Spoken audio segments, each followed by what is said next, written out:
നമസ്കാരം, ഞാൻ സിജു. എല്ലാവർക്കും ന്യൂസിൻ്റെ പുതിയൊരു വീഡിയോയിലേക്ക് സ്വാഗതം. കഴിഞ്ഞ ആഴ്ച ഇമിഗ്രേഷൻ വൈറ്റ് പേപ്പർ പുറത്തു വന്നിരുന്നു. അതുമായിട്ട് ബന്ധപ്പെട്ട് നമ്മളെ ഏറ്റവും ബുദ്ധിമുട്ടിക്കുന്ന ഒരു കാര്യമായിട്ട് അവർ പറഞ്ഞത്, ഇവിടെ പെർമനന്റ് റെസിഡൻസി കൊടുക്കുന്നുള്ള കാലാവധി 5 വർഷത്തിൽ നിന്ന് 10 വർഷമാക്കി മാറ്റാൻ പോകുന്നു എന്ന് പറഞ്ഞു. അപ്പോൾ അതുമായിട്ട് ബന്ധപ്പെട്ട് ഒരുപാട് എംപിമാർ പാർലമെൻറ്റിൽ ക്വസ്റ്റ്യൻ ചോദിച്ചിരുന്നു, ഇത് നിലവിലുള്ളവരെ ബാധിക്കുമോ എന്നുള്ളത്. അപ്പോൾ അതിന് വ്യക്തമായിട്ടൊരു ആൻസർ ഇതുവരെ കിട്ടിയിട്ടില്ല.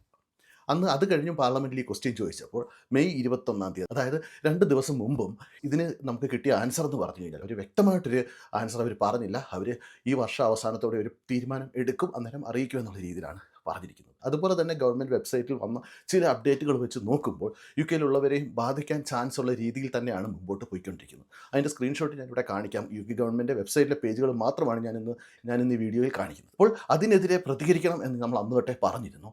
ഇപ്പോൾ യു കെ ഗവൺമെൻറ് പെറ്റീഷൻ ഇപ്പോൾ അപ്രൂവ് ആയിരിക്കുകയാണ്. അതായത് ആ പെറ്റീഷനിൽ നമുക്ക് യു കെയിലുള്ളവർക്ക് സൈൻ ചെയ്യാവുന്നതാണ്.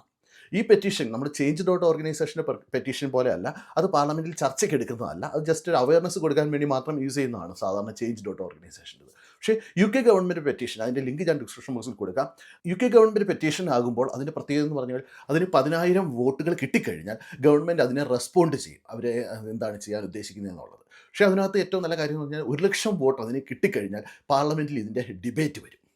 അന്നേരം ഞാൻ എല്ലാവരുടെ പറയുകയാണ്, യു കെയിൽ ഇതുവരെ പെർമനന്റ് റെസിഡൻസി കിട്ടാത്ത എല്ലാവരുടെ പറയുകയാണ്, നിങ്ങൾ എല്ലാവരും തന്നെ ഈ പെറ്റീഷൻ സൈൻ ചെയ്യണം. ഈ പെറ്റീഷൻ നിങ്ങൾ പ്രൊമോട്ട് ചെയ്യണം. നിങ്ങൾ മാക്സിമം ആൾക്കാരെ കൊണ്ട് ഇത് സൈൻ ചെയ്യിക്കണം. നമ്മളിത് പാർലമെൻറ്റിൽ കഴിയുന്നത് തോൽപ്പിക്കാനുള്ള ശ്രമം നടത്തണം. അതായത് നമ്മളുടെ എം പിമാർക്ക് നമ്മളെല്ലാവരും മെയിലുകൾ അയക്കുക. അതേപോലെ ഇന്ന് ഞാൻ ഡിസ്ക്രിപ്ഷൻ ബോക്സിൽ തരുന്ന ഈ പെറ്റീഷൻ, ഇത് ഗവൺമെൻറ് പെറ്റീഷനാണ്. ഈ പെറ്റീഷൻ നിങ്ങൾ എല്ലാവരും സൈൻ ചെയ്യാൻ ശ്രമിക്കുക. അപ്പോൾ എല്ലാവരും ഈ പെറ്റീഷൻ ഒന്ന് സൈൻ ചെയ്യുക.